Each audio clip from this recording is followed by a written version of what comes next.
Hello बच्चों, let's start with the question. And here the question says that mark the pair of substances among the following which is essential for coagulation of blood. तो यहाँ पे options में कुछ pair दिए गए हैं और उन पेयर्स में से कौन सा ऐसा पेयर है जो ब्लड के कोएगुलेशन के लिए इंपॉर्टेंट होता है, ये क्वेश्चन में पूछा गया है. तो बेसिकली जो ब्लड कोएगुलेशन है, ये ब्लड कोएगुलेशन बॉडी कब कॉज करेगी? सो ब्लड कोएगुलेशन बॉडी तभी कॉज करेगी जब बॉडी में कोई इंजरी हो जाती है. सो इंजरी के प्लेस पे क्या होना चाहिए? कोएगुलेशन होना चाहिए. So here it we will write on the injury place. तो अगर वो इंजरी शायद कोई कट हो या फिर कोई स्क्रैच हो, तो किसी भी तरीके की जो इंजरी होती है वहां पे क्या हो जाएगा? कोएगुलेशन प्रोसेस जो है वो इनिशिएट हो जाएगा. फाइन. तो अब ये कोएगुलेशन प्रोसेस किस तरीके से इनिशिएट होने वाला है? Let's see that. तो ये इनिशिएट होता है because of two main thing. One is the calcium ions and second is the platelet factors. तो platelet factors and calcium ions ये दो बहुत इंपॉर्टेंट चीजें हैं जो कि ब्लड के कोएगुलेशन में हेल्प करते हैं, सबसे इंपॉर्टेंट पार्ट परफॉर्म करते हैं. तो किस तरीके से? जो भी साइट ऑफ इंजरी होगी वहां पे सबसे पहले जो भी प्लेटलेट्स जो फैक्टर्स है ना on the site of injury, ये प्लेटलेट के जो भी फैक्टर्स होते हैं वो क्या हो जाते हैं? वहां पे जमा हो जाते हैं. वहां आके वो क्या करते हैं? वहां पे जैसे कि कोई प्लेटलेट फैक्टर अगर हम बात करें फॉस्फोलिपिड्स हो या फिर प्लेटलेट फैक्टर 3 हो, जैसे कि प्लेटलेट थ्रोम्बोप्लास्टिन, ये सारे क्या हो जाते हैं? इंजरी के साइट पे आके जमा हो जाते हैं. अब वहां पे ये कैल्शियम आयंस किस तरीके से हमारे लिए हेल्पफुल होंगे? दैट इज Ca+2 या फिर Ca2+ rather you can say. तो ये अब किस तरीके से हमें हेल्प करने वाले हैं?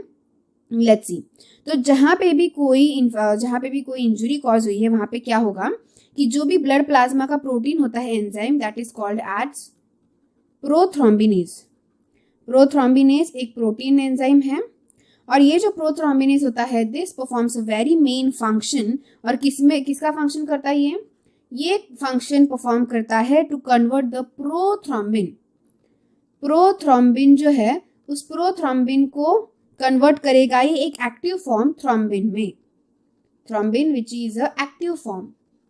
तो ये जो प्रोथ्रोम्बिन है that prothrombin causes the conversion prothrombinase.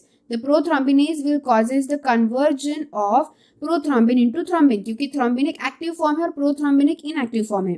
तो इनएक्टिव फॉर्म का एक्टिव फॉर्म में कन्वर्जन होना बहुत इंपॉर्टेंट है and that will be done because of the prothrombinase enzyme जो कि एक प्रोटीन एंजाइम है.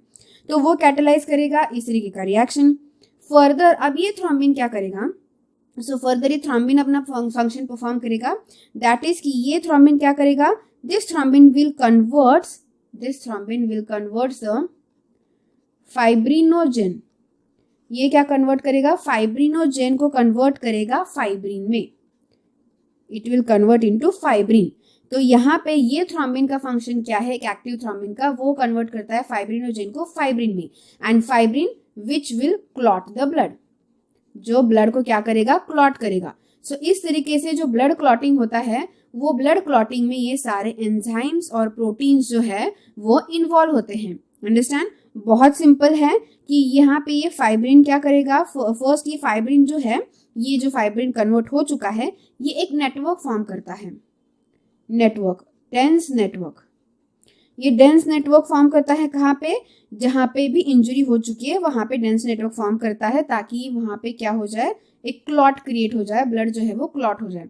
तो इस तरीके से होता है प्रोसेस कि प्रोथ्रोम्बिन को थ्रोम्बिन में कन्वर्ट होना पड़ेगा, फिर थ्रोम्बिन जो है वो फाइब्रिनोजेन को फाइब्रिन में कन्वर्ट करेगा. सो दैट्स व्हाई यहाँ पे सबसे इंपॉर्टेंट चीज क्या है? Calcium ions and platelet factors, जो कि ऑप्शन नंबर बी में गिवन है. एंड रादर अगर हम बाकी ऑप्शंस भी यहाँ पे अगर स्टडी करते हैं, so what are the other options? Heparin. Heparin तो खुद एक एंटी कोएगुलेंट है, यानी कि ये तो कोएगुलेशन को स्टॉप करता है. तो ऑब्वियसली ये तो रॉन्ग ऑप्शन हो जाएगा, which is also present in option D. So option D also wrong. Oxalates and citrates. Oxalate and citrates यहाँ पे क्लॉटिंग करने की जगह वो खुद कैल्शियम आयन के साथ क्या करते हैं? रिएक्शन परफॉर्म करते हैं, इसीलिए ये भी ऑप्शन यहाँ पे रॉन्ग है. So only correct option is answer option number B. So I hope you got the answer very well. Thank you and all the best.